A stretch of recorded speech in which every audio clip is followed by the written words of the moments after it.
matin, c'est Anthony Clément de la librairie Caractère à Mont-de-Marsan qui est avec nous. Bonjour Anthony, merci. Bonjour. À vous d'être là. Alors avant de nous présenter vos deux coups de cœur, nous allons revenir sur une des initiatives de votre association, une initiative que vous aviez lancée il y a tout juste un an. Il s'agit d'une plateforme de géolocalisation et de réservation de livres en ligne, et on peut dire que le bilan est plutôt encourageant. Le bilan est plutôt positif en effet, donc ça fait un an, on l'a lancé en décembre 2014. Maintenant plus d'un millier de commandes. Ça permet donc de faire des recherches comme tout moteur de recherche, de réserver son livre, de commander son livre, de pouvoir avoir toute la programmation de tous les libraires en Aquitaine, près d'une cinquantaine.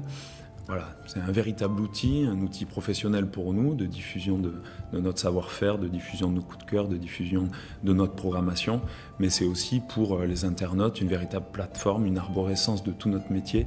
On défend non seulement les livres, mais c'est aussi tout le cœur de métier qu'on défend par cette interface. Pardon. Et d'ailleurs, on lance une petite opération, je le présente. Ah oui, non. On lance une petite opération donc avec 5 illustrateurs, et donc les premiers à commander là, dès début novembre sur le site internet des librairieatlantiques.com pourront donc recevoir de magnifiques sacs illustrés par 5 illustrateurs.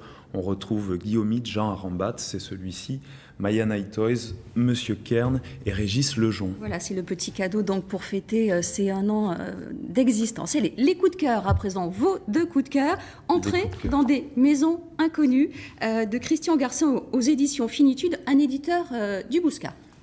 Un éditeur du Bouscat, qui est un merveilleux éditeur, un véritable archéologue littéraire qui nous trouve et déniche des textes d'une grande qualité. Christian Garcien est né à Marseille.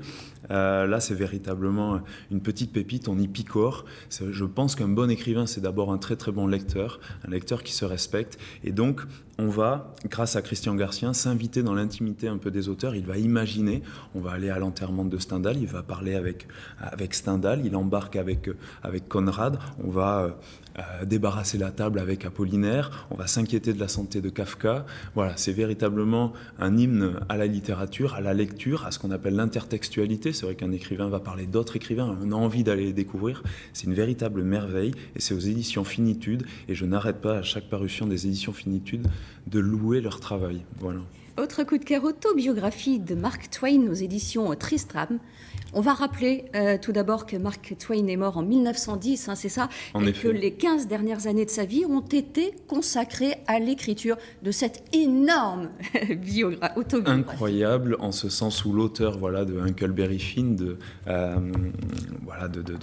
Tom Sawyer, a en effet sur les 10-15 dernières années de sa vie dicté tous les matins à sa sténographe ses pensées sur son travail, sur l'écriture, puisqu'il était journaliste, essayiste, écrivain surtout, mais aussi sur les États-Unis. C'était quelqu'un de connecté au monde, c'était quelqu'un qui interrogeait l'Empire américain, qui critiquait énormément l'impérialisme américain. C'est fou, puisqu'il avait la condition était de ne publier donc son autobiographie que 100 ans après sa mort, donc 1910-2010. C'est ce qu'on appelait le Mark Twain Project. Il y a un magnifique site internet que vous pouvez aller voir d'ailleurs, dédié à ce travail, et donc ça a eu un succès fou, plus de 500 000 exemplaires aux États-Unis, un engouement jusqu'à la Maison-Blanche, puisque Barack Obama signe le bandeau. Depuis que je lis ce livre, je comprends mieux l'Amérique. C'est pas souvent que je cite Barack Obama. Et donc en France, on a eu le tome 1 en 2012 et le tome 2 qui sort, qui est vraiment la pièce centrale. On y découvre un Mark Twain déchaîné, drôle,